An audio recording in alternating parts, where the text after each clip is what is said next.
So, see any good moves lately? Welcome back to episode number 12 of See Any Good Moves Lately. I am Joey Oberding, and today I am here with a marvelous guest. One that is so marvelous, they have MA right in their name. We're here with Maura. How are you doing, Maura? I'm doing marvelous, Joey. How are you? Thank you so much for having me. I'm thrilled to be here. I'm thrilled that you're here. I'm feeling great because I got to tell you, something has happened in Survivor 48. It's very exciting. Not the most mind-boggling move of all time, but we're here. Something's happened, and I can't help but be overjoyed heading into the finale. Uh, but I gotta ask Maura. This is Survivor 48, and we've gone through a lot of episodes. I want to know, what are your general thoughts on the season? On a whole, I would say this has probably, honestly, been probably one of my least favorite New Era seasons. It reminds me a lot of like the old era seasons where like a big alliance just gets together and just kind of steamrolls their way through the end, and there hasn't been like super interesting gameplay, at least in my opinion. Yeah, I mean, I echo your sentiment completely. I mean, I think here's the thing. I think the pre-merge was okay until we had all this stuff with the journeys and people losing their votes, and that sort of soured me on the season. Like initially, like people like Justin going home without a vote and Thomas going home, and I was like, "Ooh, I don't really like this." And then we got back to the merge, and it was like, "Okay, this is kind of standard." And then since then, it's sort of just been this big steamroll of things happening, and people getting trounced over, and I was like, okay, when is something going to happen? Because it feels like nobody that's gone home has really been a power player up until maybe this past episode where you had, Mary going home and Star going home and Chrissy going home, Cedric. Like these Yeah, people were not threats to win in the end, at least in my personal opinion. So yes, I'm with you. I hope that this past episode will maybe give the season a bit of a rise going into the finale episode, but I agree with you.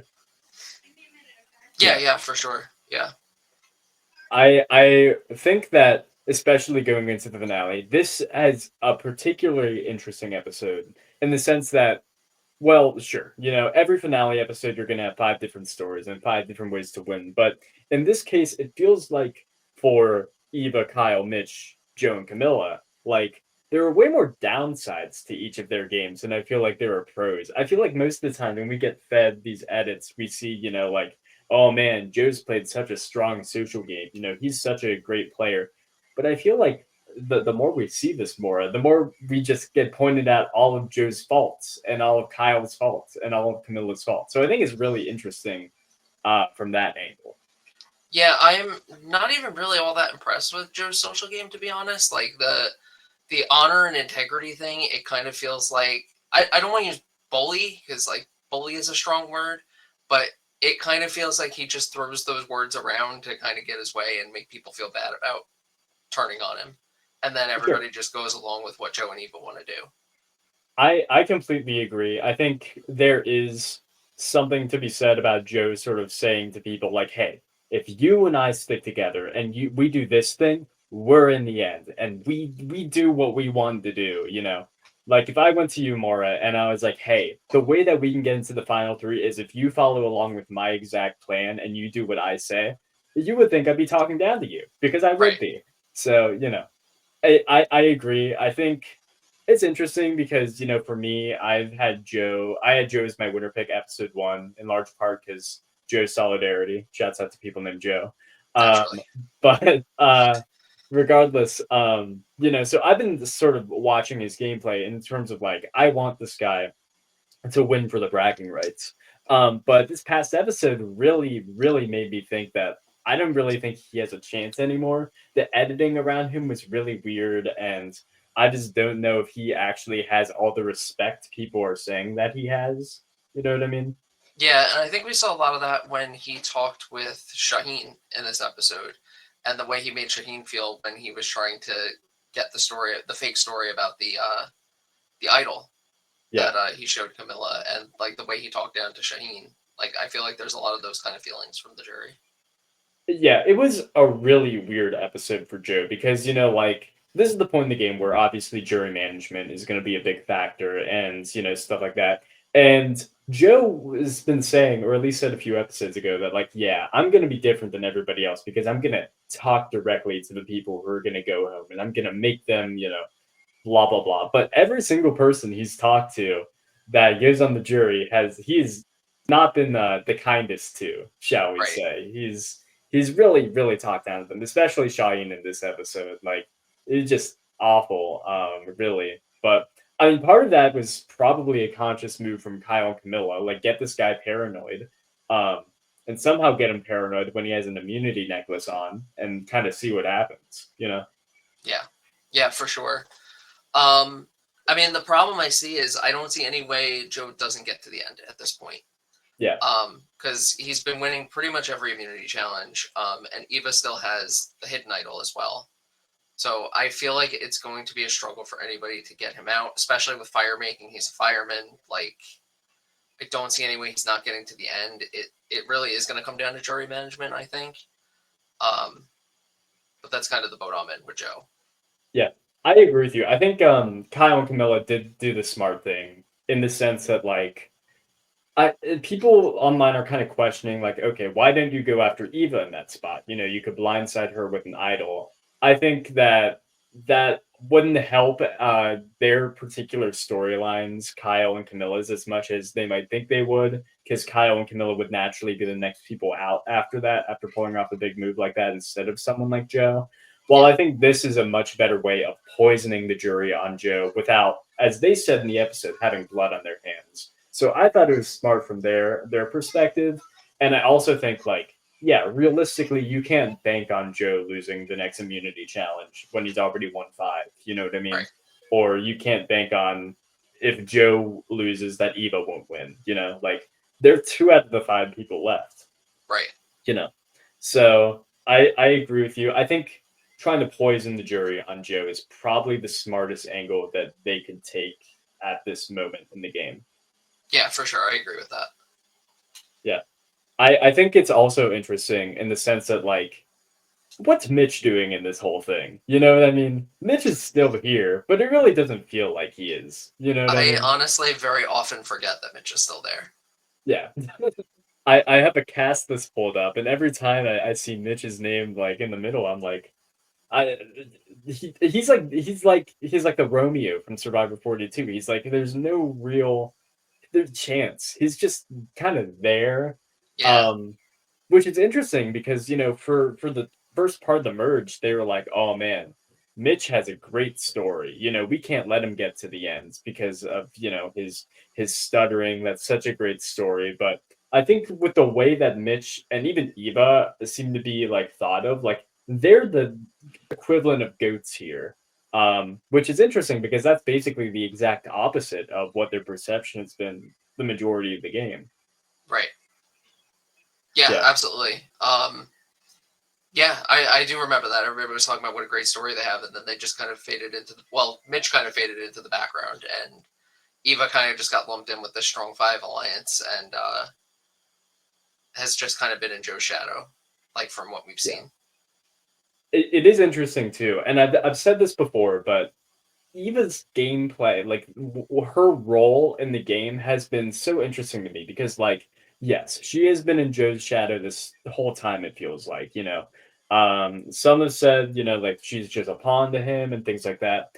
I I see that, and I can't really disagree with that. But also, like at the end of the day, Eva's the one that's holding the idol. She was the one who had the safety without power that she chose not to use, and she's the one who still hasn't been targeted whatsoever. So it was really interesting to me this episode when I believe it was Kyle or Camilla said directly that, yeah, Eva is not a threat to win this game or something to that effect because she has all the right components. It feels like she has a great story. She has the fact that she's been in a power alliance the whole game, and she seems to be well liked by everybody. Nobody dislikes her, but at the end of the day, she also has no chance, and that's just an interesting component of Survivor to me. How that happens.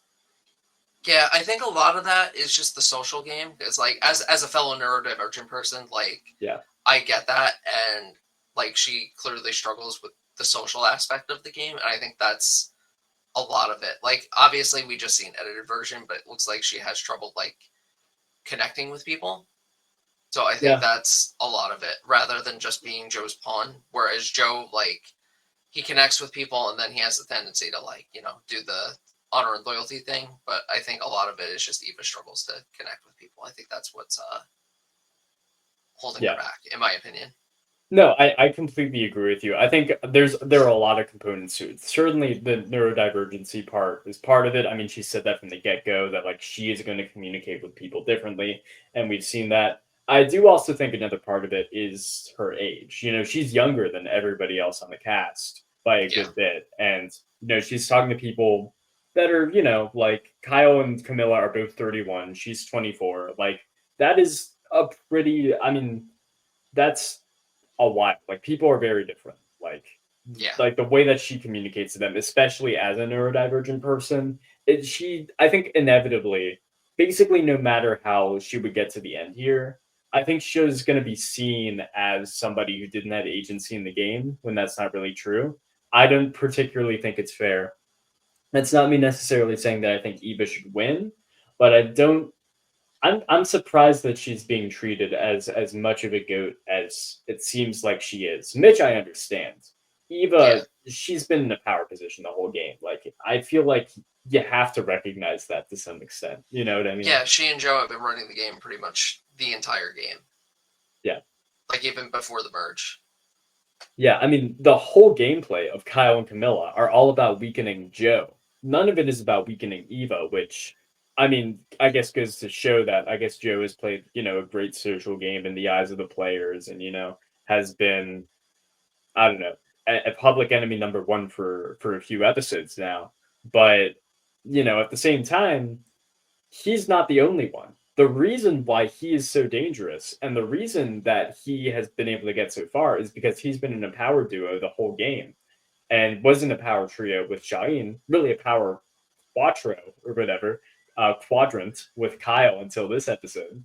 Um, Part of it is just on his alliance members being like, this isn't the right time to get rid of him. And now you're staring the problem in the face where all of a sudden, oh, yeah, no, we need to weaken him because we didn't do it earlier. You know Right. what I mean? Yeah. Now they're kind of stuck. Yeah. And I think part of that is like Mitch was talking this episode about like how come we haven't made a move yet? And it's like, well, part of it is you, Mitch. You were the one who decided it was too soon to take a shot at Joe or Shaheen, and now you're just waiting for somebody else to basically say, yeah, no, you're right. This is the time. Instead of taking that agency yourself, which I think Mitch really needed. For I sure. talked to CJ a few weeks ago, and we agreed that like he needed to make a move when Star went home, but he didn't. Yeah. Like he needed to make a move weeks ago to give himself more agency, but he didn't, and now he's just sort of sitting there. Yeah, Like now he's got to bank on Kyle and Camilla, and even then, like, he didn't do anything to make that happen. He's just relying on somebody else. exactly, exactly, because like we know that Joe and Eva are not going to take Mitch to the end. We know they're all about this honor and integrity, and they'll probably take Kyle along if they want to. Um, I mean, Camilla, frankly, like she made a move here, but she's also still sort of reliant on Kyle, Yeah, which it's interesting because they've been playing up this thing of like we should act like we're not working together. Like we are so not obviously working together. Like we're so subtle, blah blah blah, which is like fine, I guess. It's worked for them. But at the same time, it has created a huge power imbalance between Kyle and Camilla, where sure they're equals and they're allies, but one of them, Kyle, has had way more say in how the game has actually progressed rather than Camilla, who's done her part and I think is a very good player, but she just hasn't. That's what her role has been. Her role has been to be the worst strategic mind, essentially, at least probably in the eyes of the jury. yeah, and I mean, I wouldn't say she's a worse strategic mind. It's that Yeah, she wasn't part of that Big Five alliance. So, like, we've seen it for a few episodes where, like, she's actively working to try and break that up, and she just can't get it to happen. Whereas Mitch just seems to be taking a back seat. So, I think that's really the big difference between the two of them. Uh, Camilla has been actively trying to upset that power structure. at Yeah. least from what I've seen. I think about it in the eyes of the jury at this point because let's say there's a world, really, it doesn't even matter if both of them get to final tribal council, but whether Kyle or Camilla gets to final tribal council, they'll be like, and by the way, me and the other had a big, giant secret alliance, and you all didn't know about it, and we were running the game, and we knew everything, and we were secretive, and we were great. And the jury's going to be like, well, okay, Kyle was the one who was integrated with this alliance with Joe and Eva. He was the one who knew when to flip on Cheyenne, which happened this episode, and do all that. And Camilla was just, what was she doing? You know, Kyle was more competitive in challenges too. Not like I think that'll be a big deal to anybody except for David. But Right. like Camilla has just been way more, I wouldn't say invisible, but it doesn't feel like she's had the sway and the pull in the game that maybe she has. But maybe regardless of the editing or just what has happened on the beach, I just don't see the jury seeing that unless it's like her, Eva, and Mitch, which I don't really think is Yeah, possible at this I think point. that's the final three she needs, but I don't see a world where she can get that.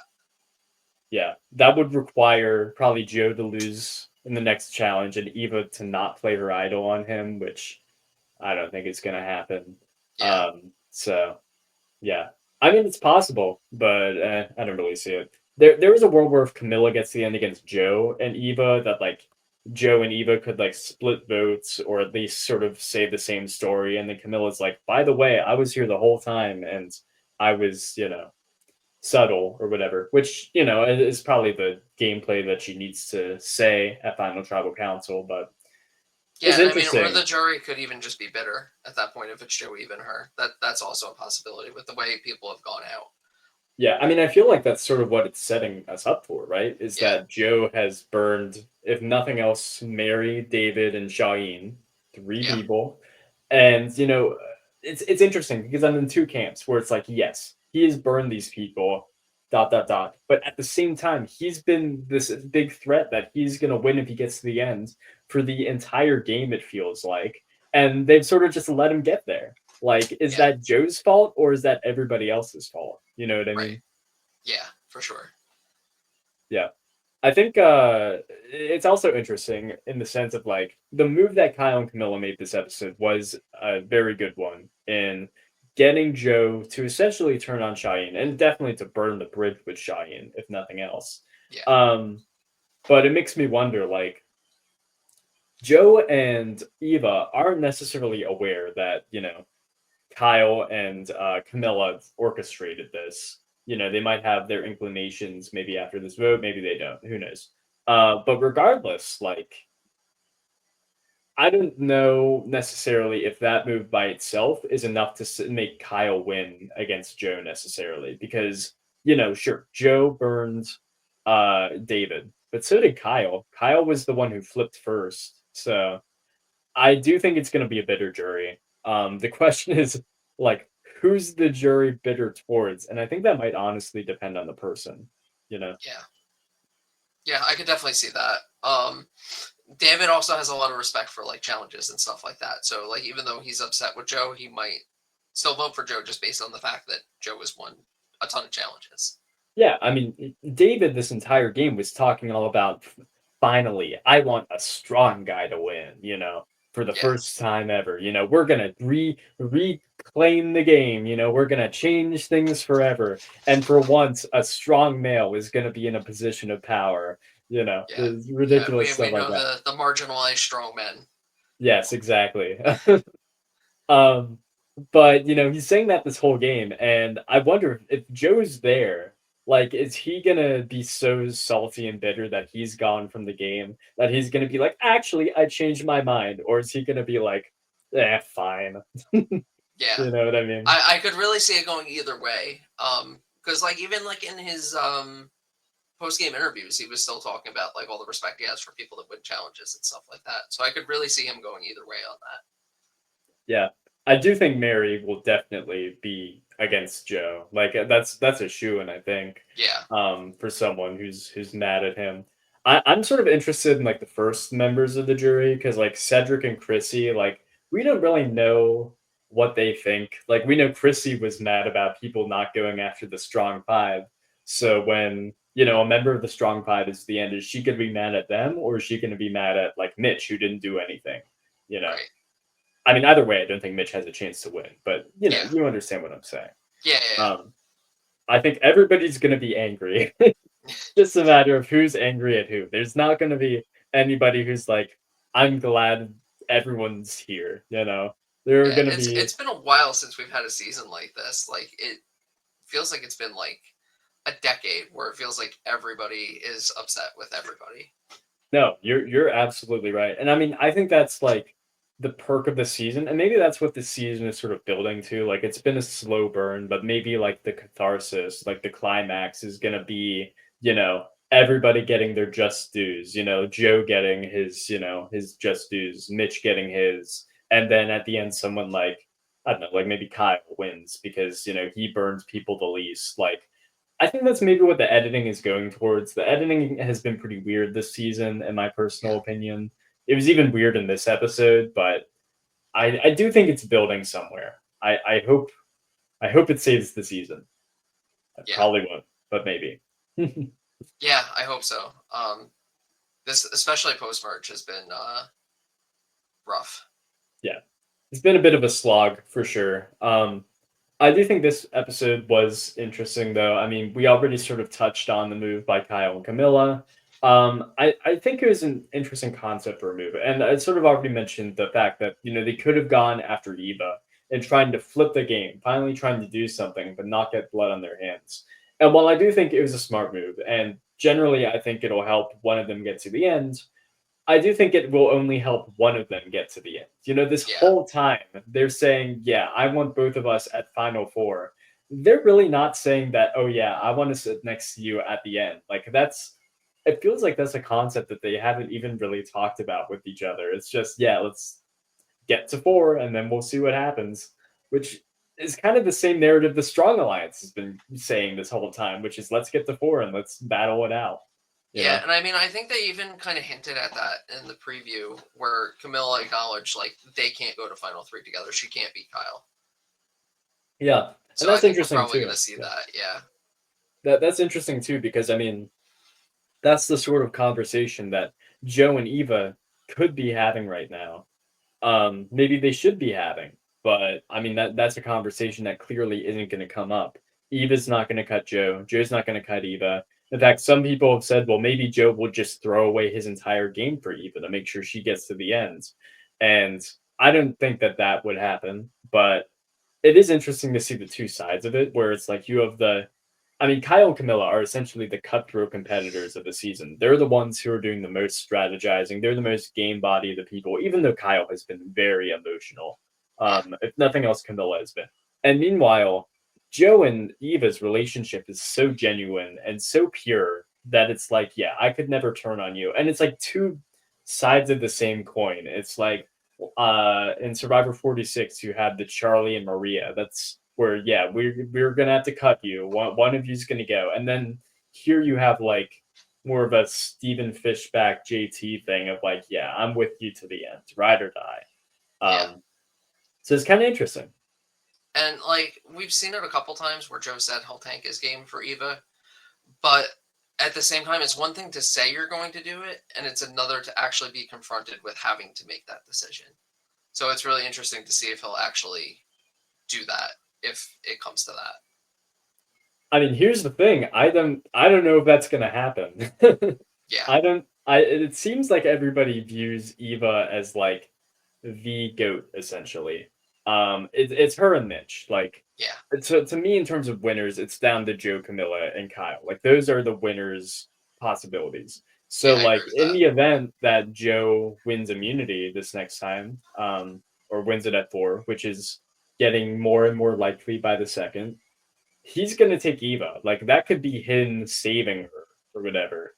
But I also think that like if Joe cut Eva, that would be way worse for his game than if he just did what he said he would do and continue to bring Eva to the end, even though they did play similar games, if Right. not the same game. So Yeah. It's also interesting because Kyle has also played up this loyalty and integrity angle. You know, he's been playing this idea of being ingrained with this four and being this strong thing all the way to the end. But unlike Joe, who I suppose has betrayed them to some extent, Kyle is the one who's been orchestrating the moves specifically against it. He's been sort of the mastermind of why David went home and, in a sense, why Shaheen went home. And he's the one who's sort of broken it apart. And going once again back to the jury idea, it's like, well, how much are people actually going to respect that? Is David going to be mad because the four's gone because of Kyle, or is he going to respect it and be like, I wouldn't have done that, but you know, you did it. Um, it makes me wonder, you know. Yeah. Yeah, for sure. I think in terms of the actual episode itself, I mean, here's the thing, like, there is a lot of with these 90-minute episodes, there tends to be a fair amount of fluff, you know what I mean? Like, we did get some cool, like, emotional, powerful scenes. I really like the scene where Joe was making a declaration to his late sister and was really opening up about that because, you know, he'd gone over it a little bit before, but, I mean, it was very powerful stuff, and it really shows like these are the type of like emotional scenes that I feel like we wouldn't have gotten before the new era.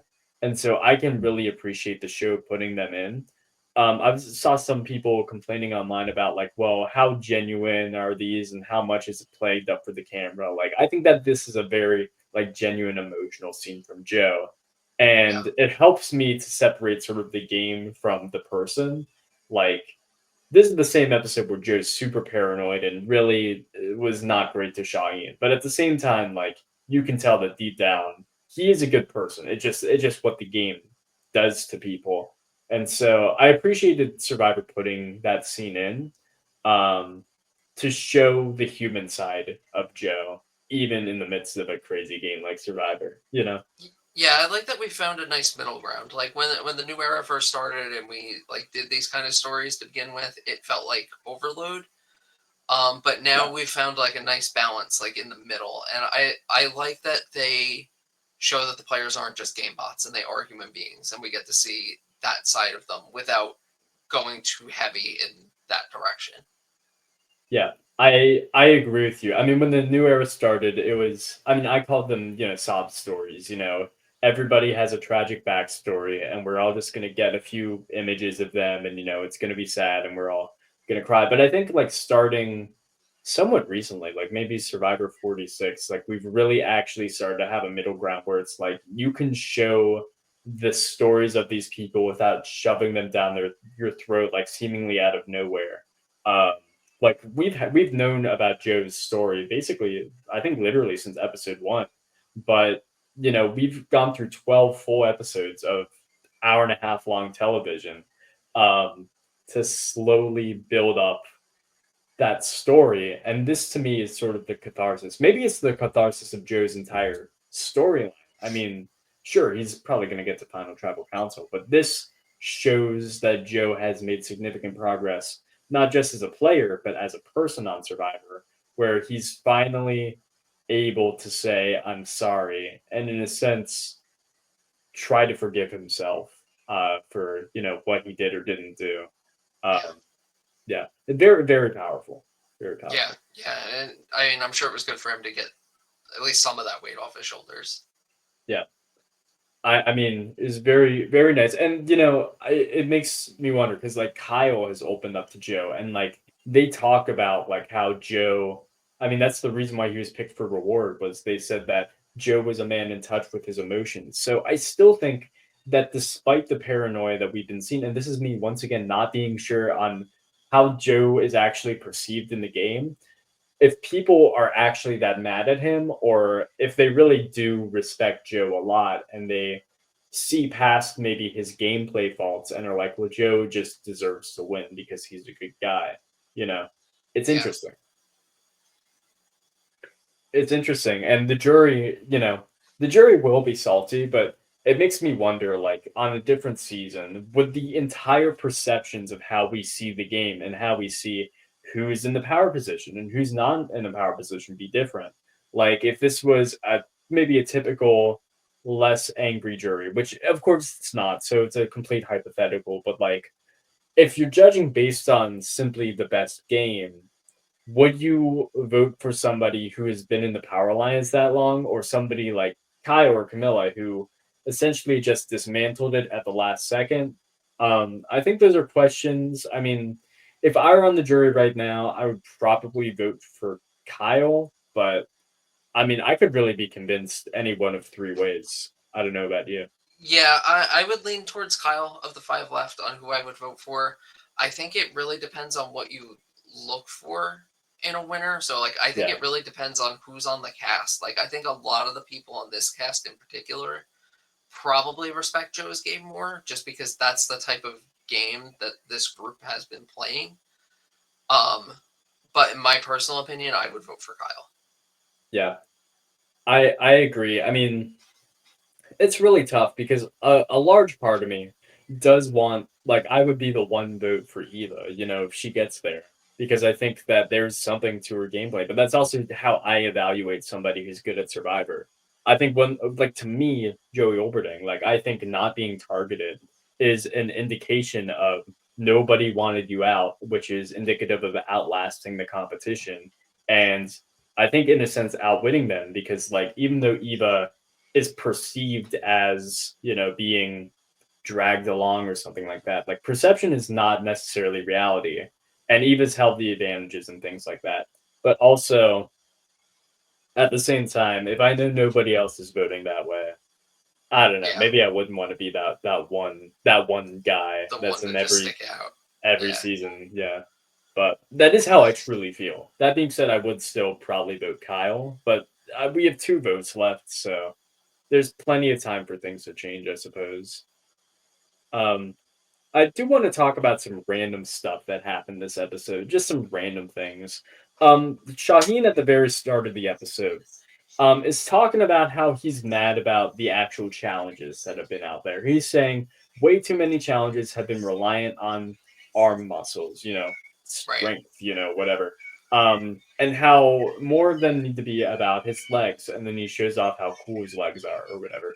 Um, I wanna ask, like, do you think do you agree? Do you think the challenges have been too arm focused, or do you think they've been like normal or I what? mean, they have been pretty arm focused, but I feel like that's pretty common in Survivor in general.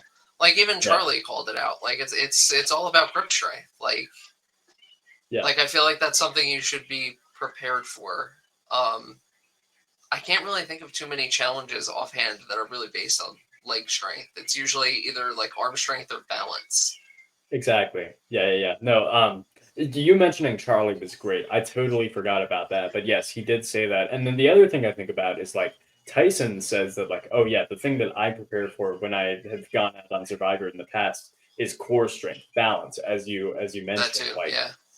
the core strength and having that like so many challenges require balancing going across a beam whatnot in the team phase, but then you have ones like say the immunity challenge we had 2 weeks ago where you have to carefully walk towards a platform and balance things and not tip over your blocks or whatever, like that's common too, so Yeah.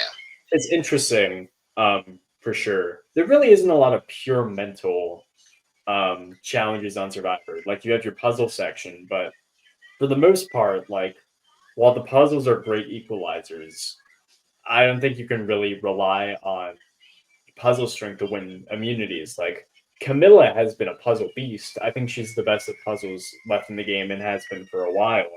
But at the same time, she's only won one individual immunity and one challenge in general.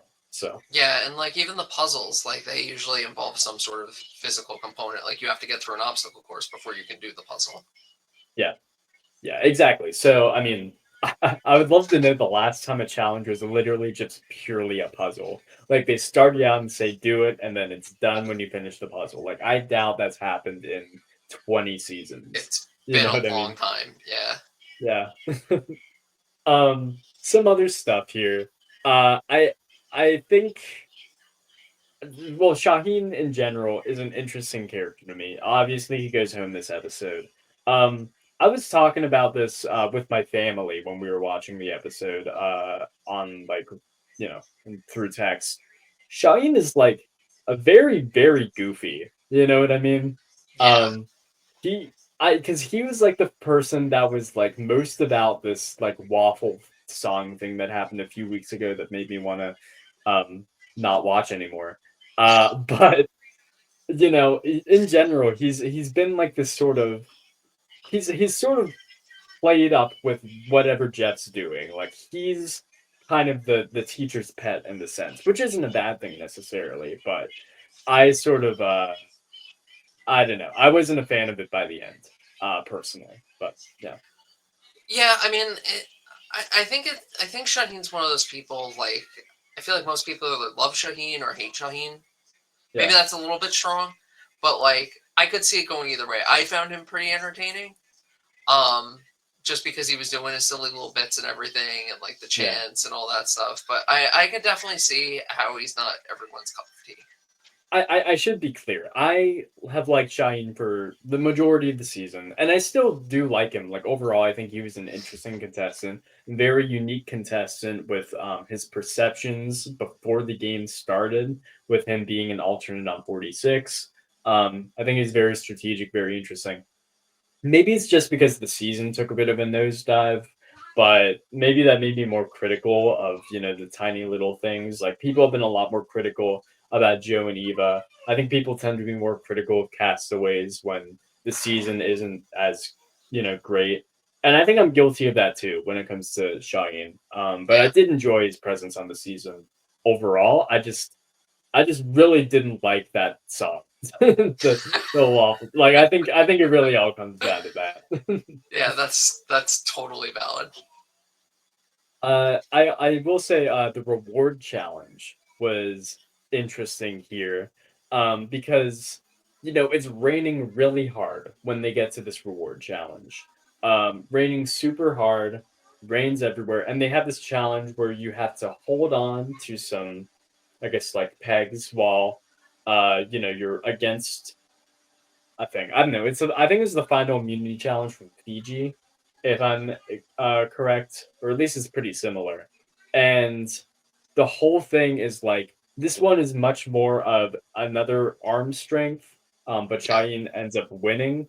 But the big thing here is that this is the letters from home challenge, uh, and to me, Shine's reward choices are interesting here, where he takes Joe because once again, he's a man in touch with his emotions. And then he takes Kyle, saying that his wedding's in a month, which I think are perfectly, perfectly valid reasons.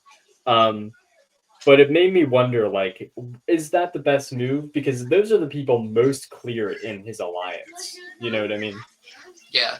I kind of agree with Camilla. I think a lot of the reason Shaheen went home this week is because of those decisions. The fact that Joe got Yeah, to eat and he was fueled up for the immunity challenge. I feel like it would have been better to bring literally anyone else besides Shaheen, and yeah. they probably would have been fine. I Um, know. I completely agree with you. I said that while it was airing. I was like, you're only gonna make Joe stronger, and if he yeah, continues to win immunity challenges, that is your own fault. yeah. And like he needed to get rid of Joe because they know Eva has an idol, and now with Joe safe, they can't risk going after Eva if she catches wind of it. So he kind of wrote his own death certificate, in my opinion. Well, I've been thinking about this since last week, because last week, I think Camilla won, and she chose to take Eva on reward.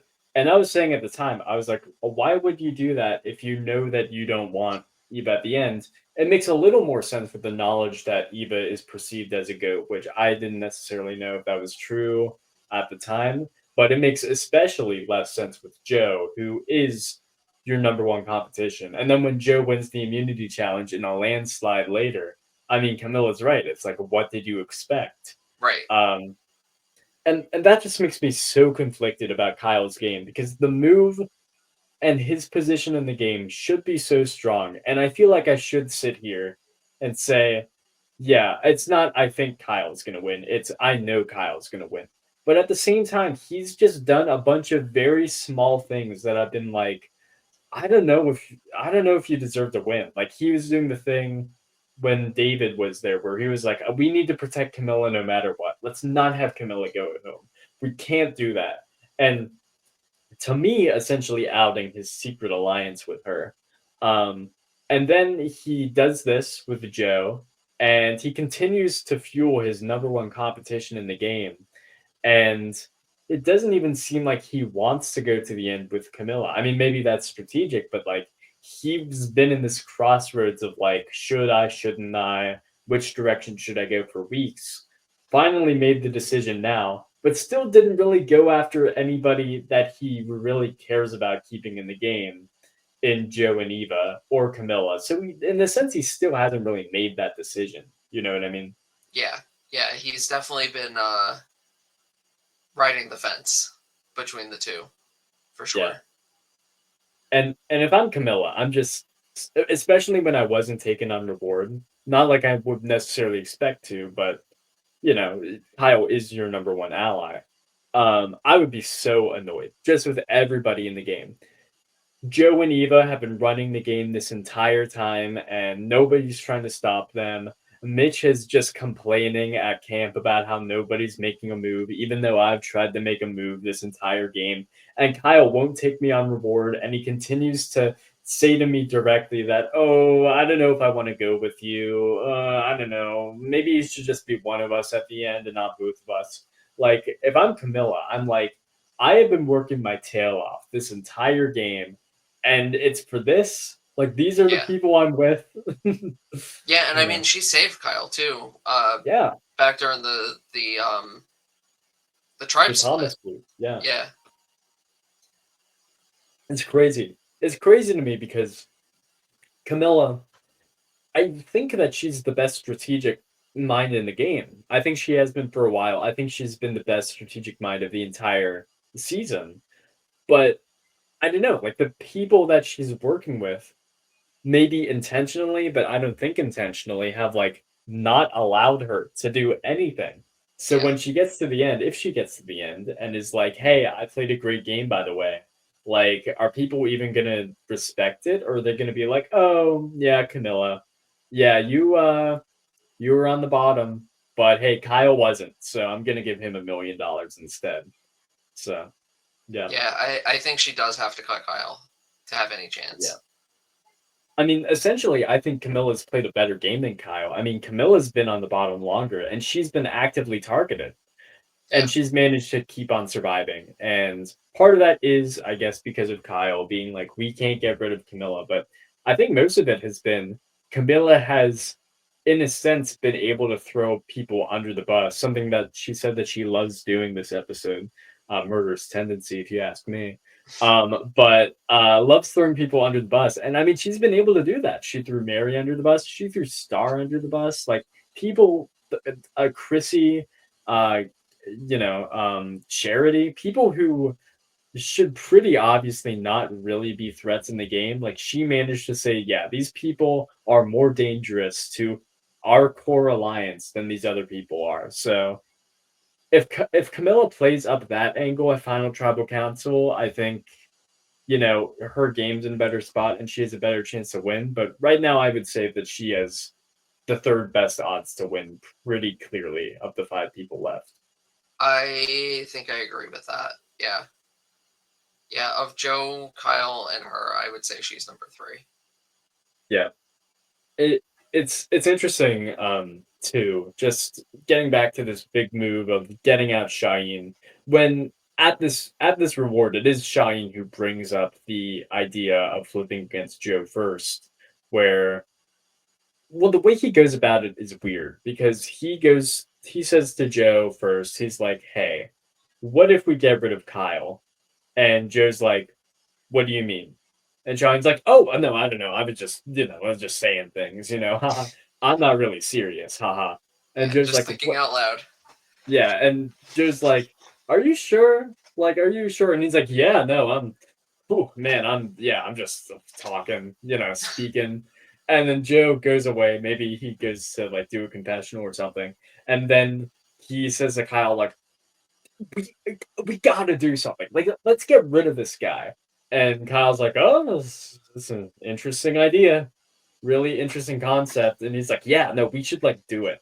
And I understand that if any time is a time to make a move, especially when you haven't made a move before, now is the time to do it. But I I think Shaheen maybe didn't have enough of a plan, like, honestly. It seems to me that he just wanted to do something against Kyle or Joe and wasn't really sure the angle he wanted to go with. Of course, in the end, he does neither and still votes for Mitch. But I don't know. It's interesting. I think maybe he felt the need to do something, which I think was a valid thing to feel. Yeah, But I think he was just waiting for somebody else to give him permission to do that move. You know what I mean? yeah, there were definitely better ways to go about it. I am also a firm believer in ask for forgiveness, not permission. So you don't end Yeah. up in those positions. Like you can always like go to people and explain your thought after it happens. Whereas if you ask for permission and they're like, "No, I don't want to do that," then you're kind of stuck in the position Shaheen was stuck in. Well, I mean, I'll say this, like going back to the David boot, that's something that I think Shaheen and Kyle had a big advantage on compared to Joe and Eva, where David was like, okay, these people are flipping. I don't like that, but at least I have the inclination to say, like, okay, these people are flipping and they're doing that. So we can do something about that, Joe and Eva. You two don't flip, just don't do it. Continue to stay strong. Don't flip. We'll be fine. And then they end up flipping, and it's like, well, who would David be more mad at? Would it be the people, the enemy that he knew in, you know, Kyle and Shaheen, or the enemy that he didn't know in Joe and Eva, Right. especially when he was right about Kyle and Shaheen flipping, which he correctly sussed out. Yeah. And like it even sounded like that in his exit interviews. He was definitely more upset with the two of them than Kyle and Shaheen. Yeah, Because he knew that was coming. He wasn't expecting to get blindsided like he was. yeah. It's interesting, for sure. But yeah, Shaheen is like, what should I do? Should I just stay comfortable? Should I stay by Joe's side? And this makes me, bring up the question of like, okay, if Shaheen does nothing, if he didn't make a move and he just allowed himself to, stay strong with Joe and maybe get to the end with Joe, Eva, and Shaheen at final three, does Shaheen magically win? I don't think so. I still think Joe might win in that scenario, but I think it'd be close. Um, Yeah. yeah, I don't know. What are your thoughts there? I think Shaheen thought he was playing a better game than he was. That's Yeah, kind of the boat I'm in.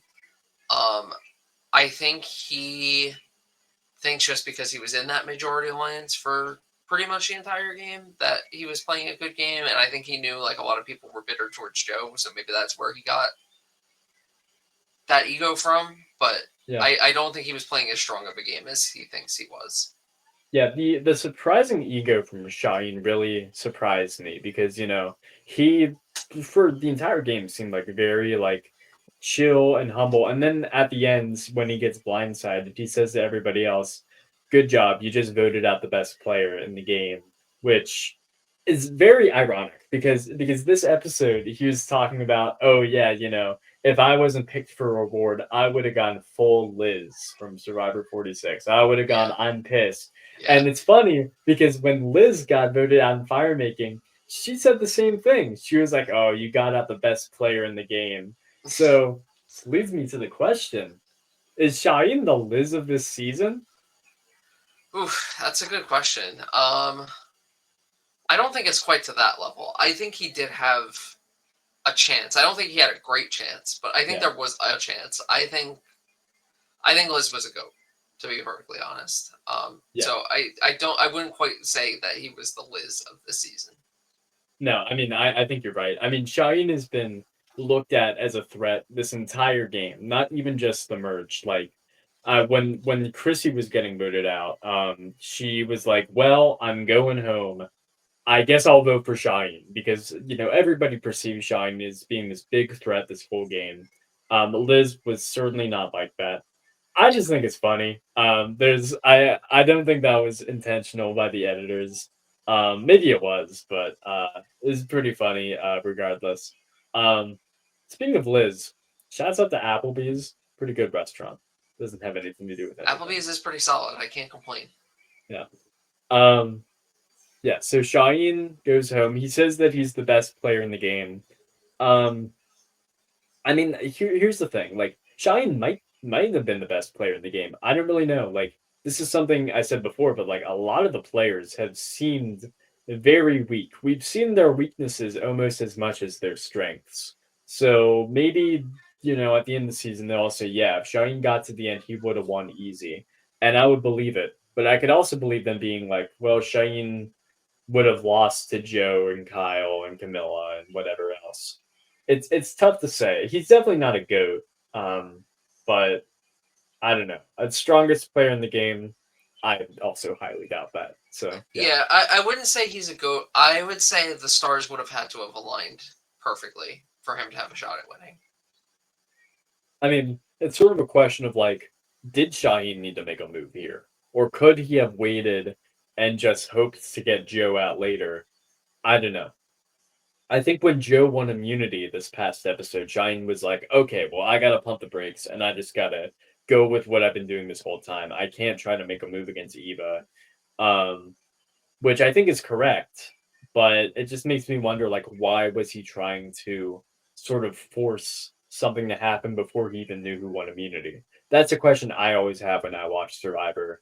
People try to do that all the time and it never works out for them. So I don't know. It makes me wonder.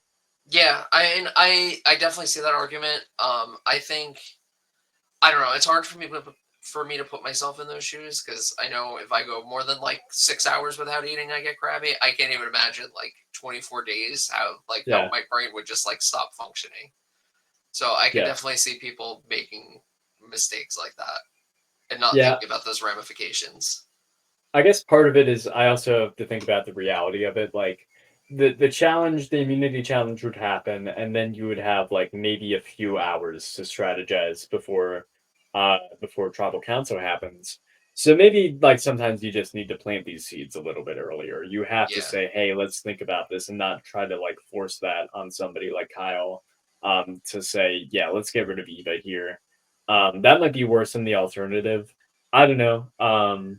Regardless, Shaheen, I think, could have played things a lot better in this particular circumstance. But maybe he was done regardless. Maybe it didn't matter that Shaheen said anything to Kyle.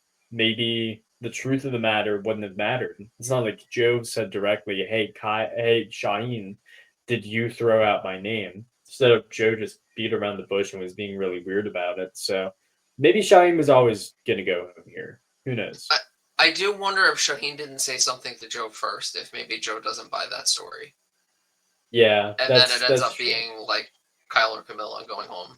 Probably Kyle. Yeah. I mean, I think about it like this.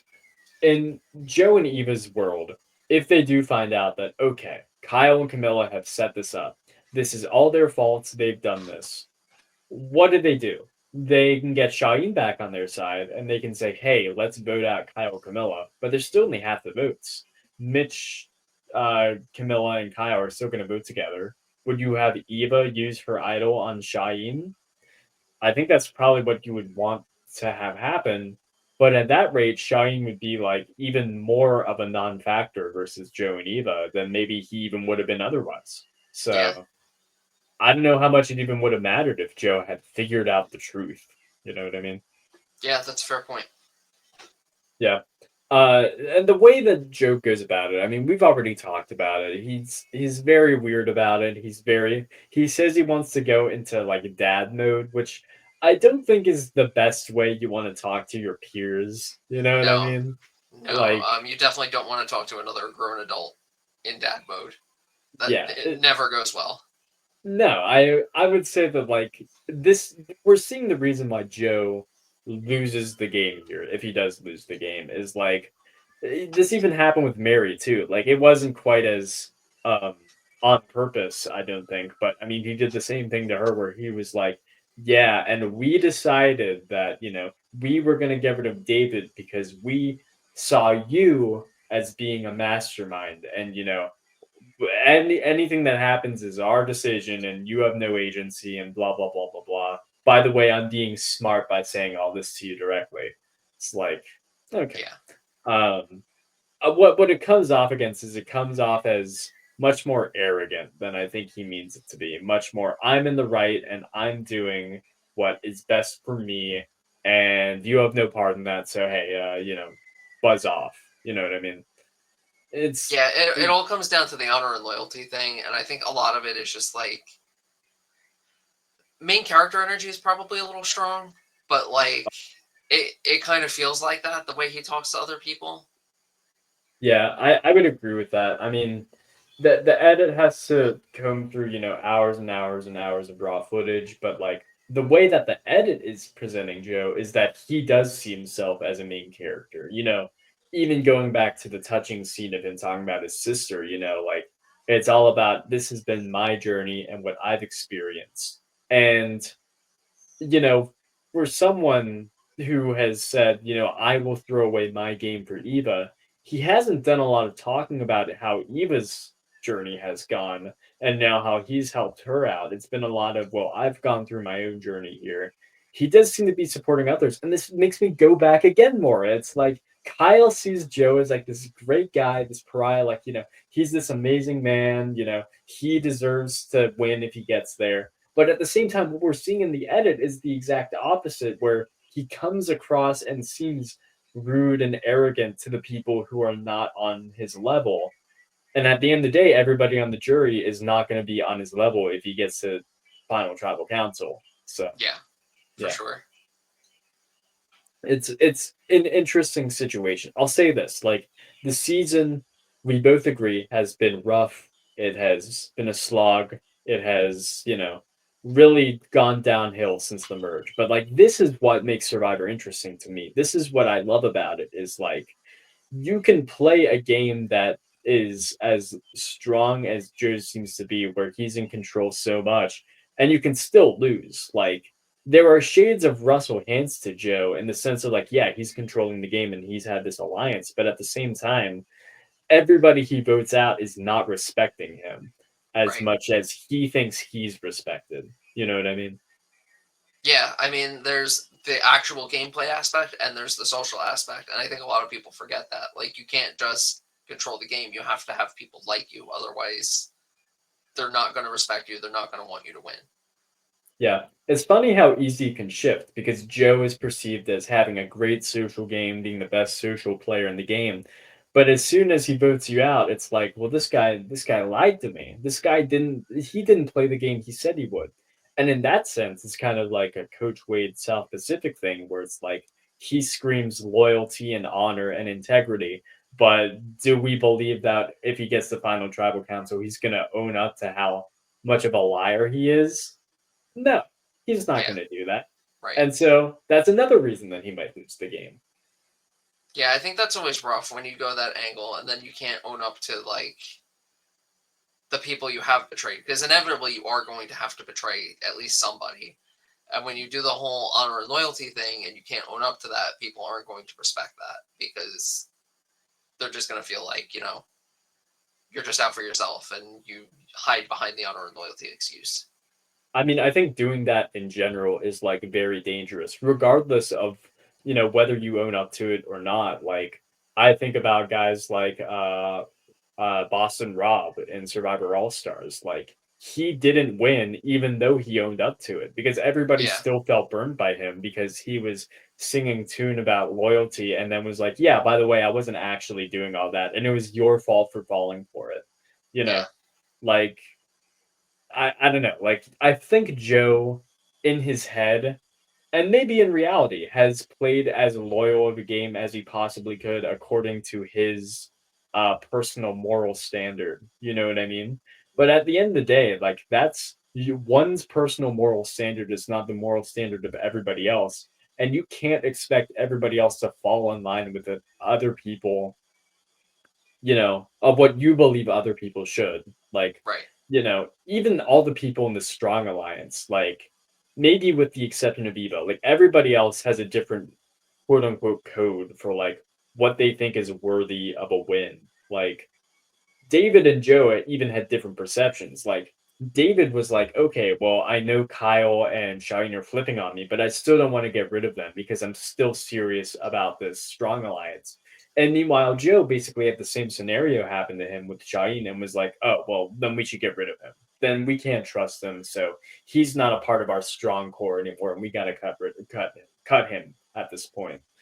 So yeah, it's interesting. This is what makes the season interesting to me. This is why Yeah, I'm still here talking about it. You know what I I mean? think it is a super interesting end game for sure because there's so many different directions it can go. Like you look at Camilla again.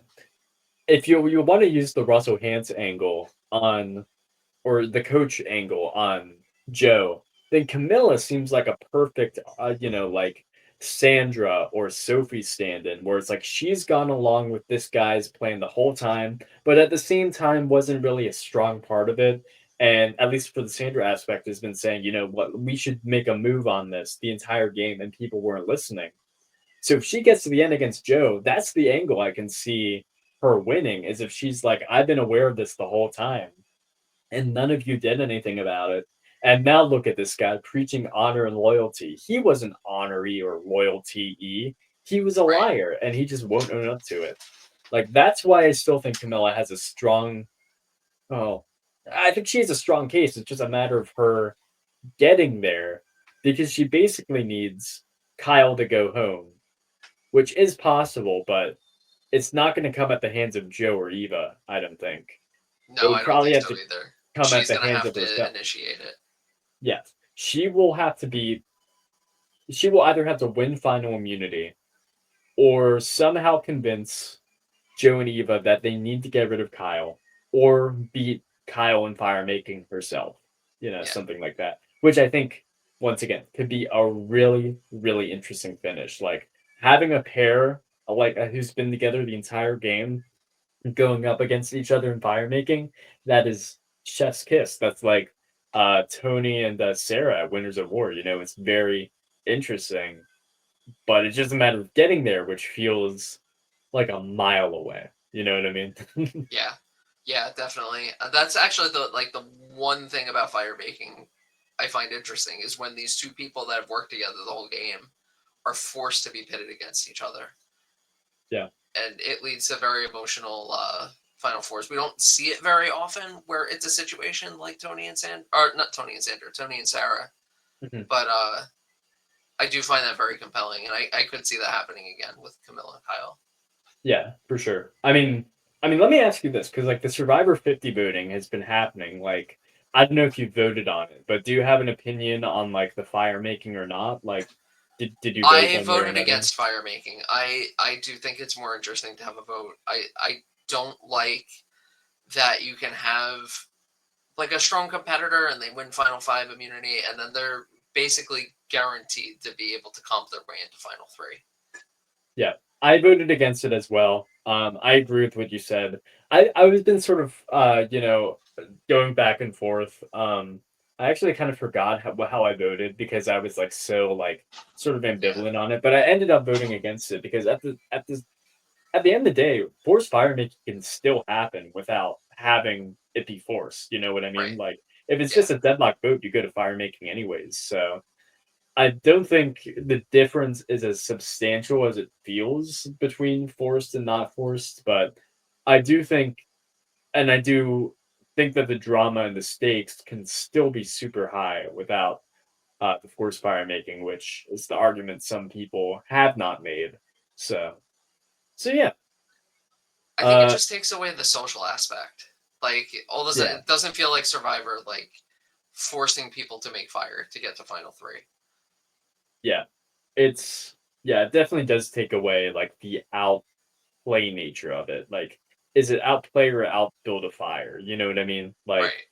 I think sometimes like you don't see very many people who get dragged to the end, who get that immunity while other people go into fire making win. I think it's happened maybe twice. I'm pretty sure Tommy Young to the Idols did it, and I think Kenzie in 46.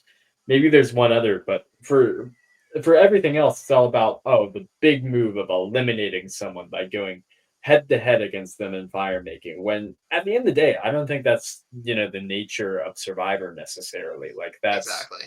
not what the show boils down to. Yeah. Yeah. I mean, speaking of Survivor 50, and the 50 voting, we had the last vote, pretty simple one, for this episode. I don't know if you voted on it, Maura, but for those not aware, it was a vote simply asking if Survivor 50 should have idols or should not have idols. What did you think? I am very pro idol. I think without idols, you end up in situations ironically similar to this season, where you just have pagongings. You Yeah, just get your big alliance, and then you just steamroll your way to the end because there's no way for people from the bottom to dig their way out. So yeah. I do find that more interesting. I mean, I completely agree with you. I'm sure if I took the time and went through it, like the majority of seasons without idols have, to some extent, had some sort of belonging in them, or even idols that like weren't used or anything. Like even seasons like that, like other than Kyle's idol in the pre-merge, we haven't had idols being used this season whatsoever, and the power structure has been very stagnant, and it's been once again a slog. Yeah, But regardless, I also voted for it because I mean think about it like this, idols bring a lot to the table when it comes to actually getting rid of those dynamics, because if you don't have those, then yeah, sure, the begongings happens, but you have to rely on the challenges to do the to disrupt the power balance themselves. I think about Marquesas and having this coconut chopping challenge when they literally reveal the boot order of who's going home, according to the strong person alliance on that season. And it's like that's what a season without idols would need. They need it to be shooken up by production, essentially. When with idols, the players themselves can shake things up. So, yeah, yeah, yeah. Totally agree. yeah. I feel like it's a pretty simple one. I haven't seen very many arguments against idols, but I mean, I assume if they're out there, they're saying, like, let's get back to the basics for Survivor 50, which I think is valid, but I think you're getting back to the two basics where Yeah, it's like, especially coming off of this season, do you really want more of this necessarily? yeah. No. And to me, the answer is no. Yeah. Yeah. Um, all right. Let's see. Is there anything else particularly interesting that happened in this episode? I don't know, not really. There's a lot of strategic gameplay, but we've already kind of talked about most of that. Um, yeah. I I gotta say, there's a lot of messiness in this episode, which isn't something that we've really gotten a lot this season, and I can appreciate that. I mean, I keep saying it, but we really see the faults of sort of everybody this season, and unlike I think past New Era seasons, I don't think they're really trying to portray the winner, whoever they are, as being perfect. Like I think about some of the past seasons, like um Kenzie was sort of labeled as like a perfect social game player. Think about Yam Yam was the same way in 44. D was sort of just like, oh no, she played amazingly and she won. Like we haven't really seen them squirm in their own ways. Whoever the winner is this season, it feels like everybody has played in a sense suboptimally, which I think is great. It not only sort of it sort of breaks apart the game bot narrative that I think has taken over the new era by showing people's faults, but I think it also just in a sense makes for more interesting television. I don't want to see a steamroll. I want to see people struggle. You know what I Yeah. mean?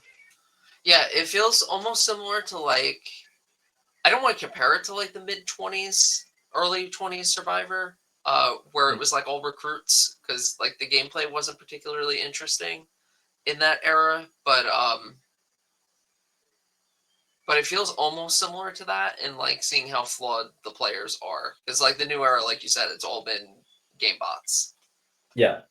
I mean, I think quite honestly, like I'm not the early 20s, mid 20s. Like I agree with you. Not particularly great seasons, but I think there are glimpses of great Survivor in those early seasons. Like maybe not One World, but like the pre-merge of Redemption Island is very good. South Yeah, Pacific, I think, is a top 15 season, and I will stand by that. Nicaragua has gotten a lot of defenders recently saying that it's very similar to Gabon, which was also a season that had a lot of recruits.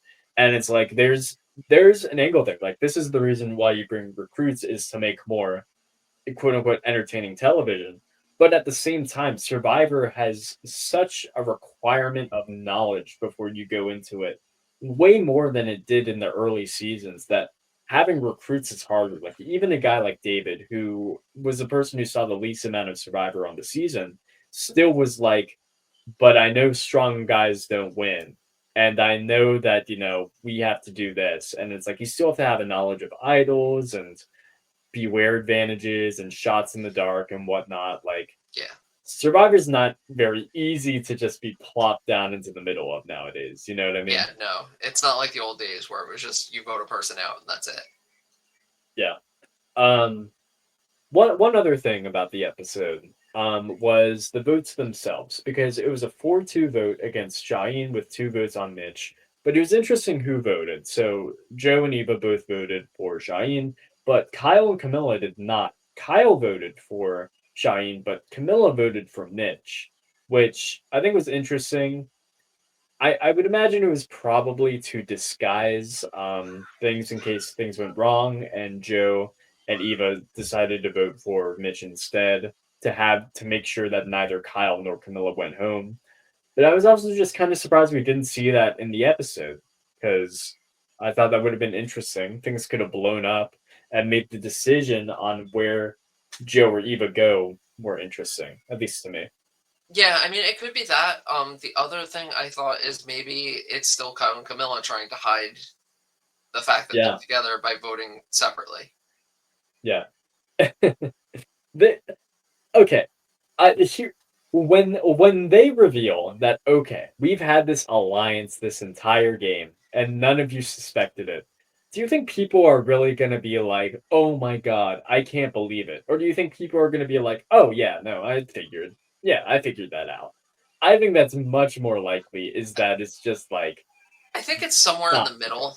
Like, I feel yeah like they're not clocking it, but like once they hear it, they'll be like, "Oh yeah, okay, that makes sense." yeah yeah that's probably right.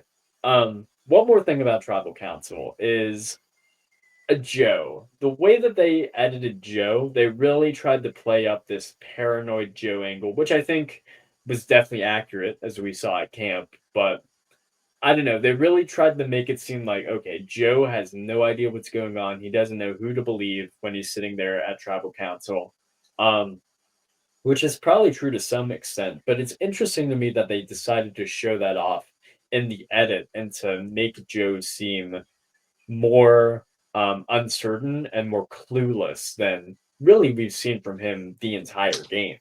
Yeah, yeah, that was I a really interesting choice, particularly that one part of Tribal where Kyle was talking, and it sounded like almost like he was talking underwater, and yeah like you couldn't understand what he was saying because Joe was like in his own paranoid world.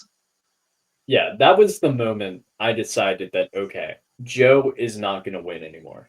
That's how I felt. Like as soon as they showed that, it was like they are showing right now why Joe loses. They're not showing why he wins. Like this is not something I think that they would show a winner. I know we are just talking about how whoever the winner is imperfect, blah blah blah. This is more than that. This is directly Yeah, saying Joe does not know what's happening at the final six, and he is confused and unhappy about it, and he's being distracted and he has no idea what's going on.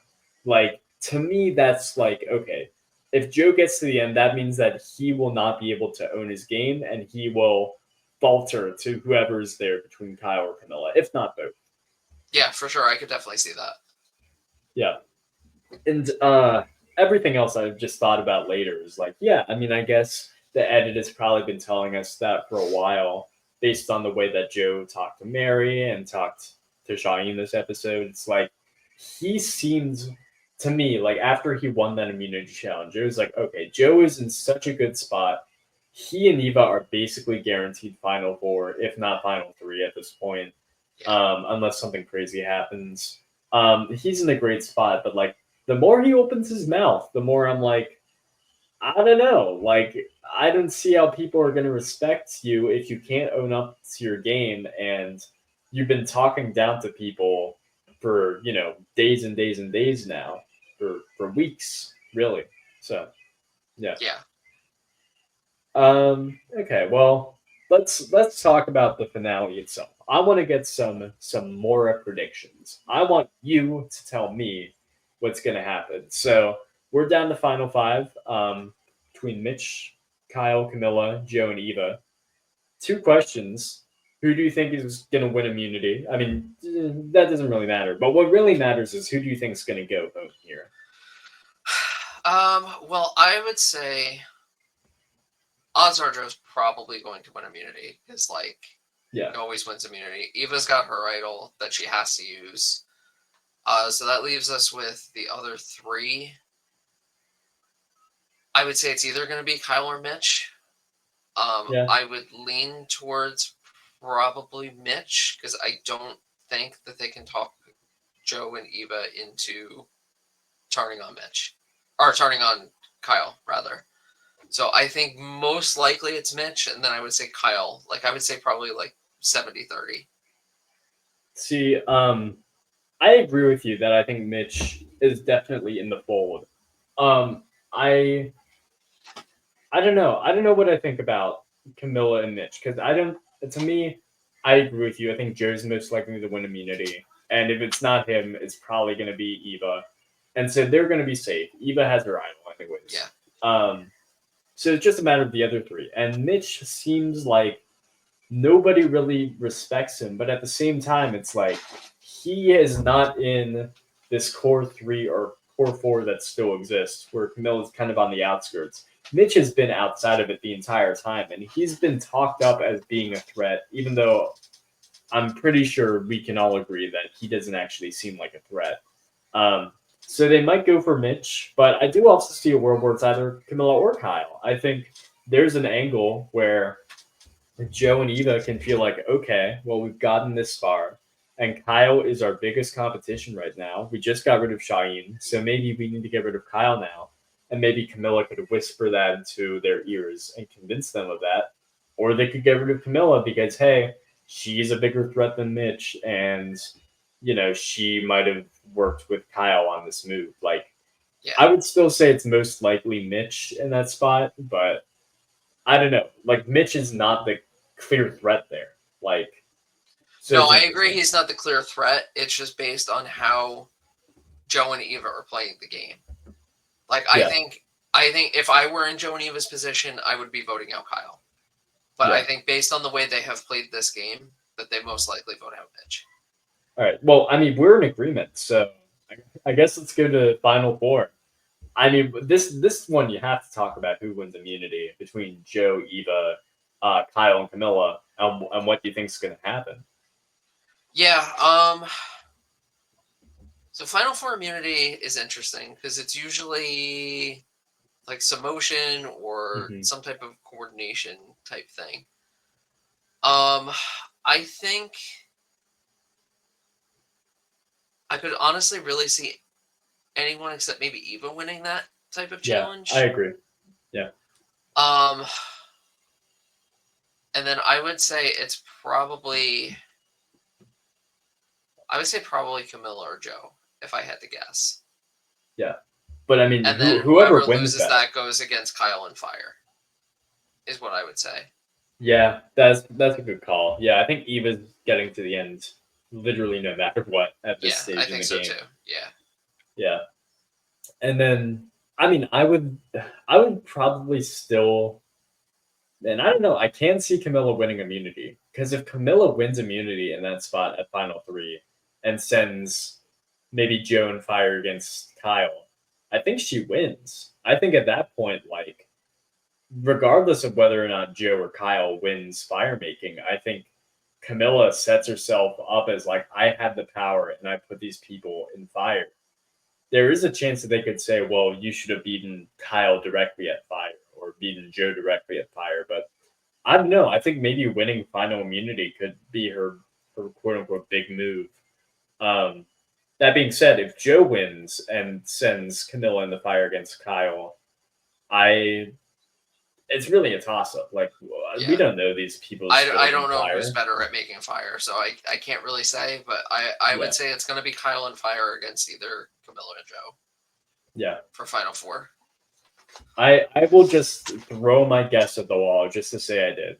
I'm going to say that Camilla wins immunity at Final Four, sends Joe in the fire against Kyle, and Joe wins. And so it's a Final Three of Camilla, Joe, and Eva.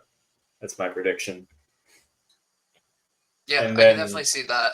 This is actually the other reason I don't like forced fire making, because we're now in this meta where like if you're kind of like on the cusp of like whether you can win or not, you're expected to give up immunity and throw yourself in fire when you've already earned immunity.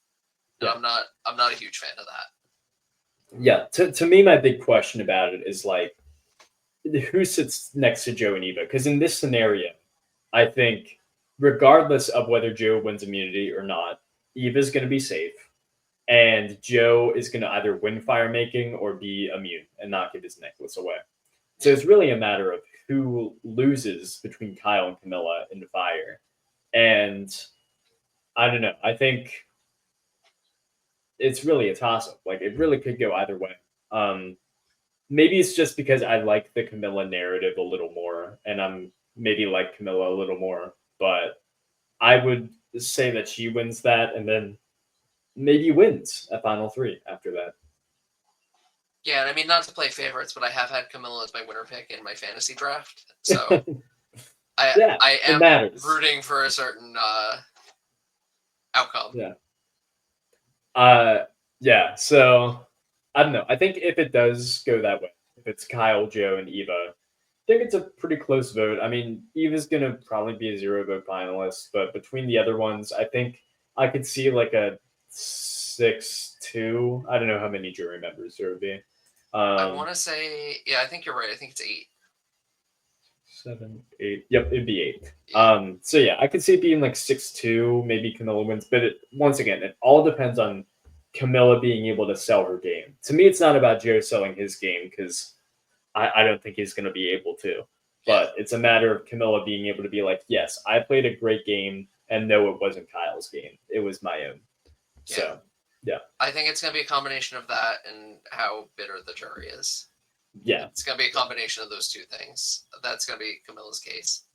Mm-hmm. Okay. Any other thoughts on the episode or the season in general, Maura? I think we've covered pretty much everything. I'm really excited for the finale. I know this hasn't been the best season, but I think it's a super interesting Final Five. Yeah, I completely agree. And thank you, Maura, for joining. And everybody, have a great rest of your day. Bye-bye. Thanks for listening.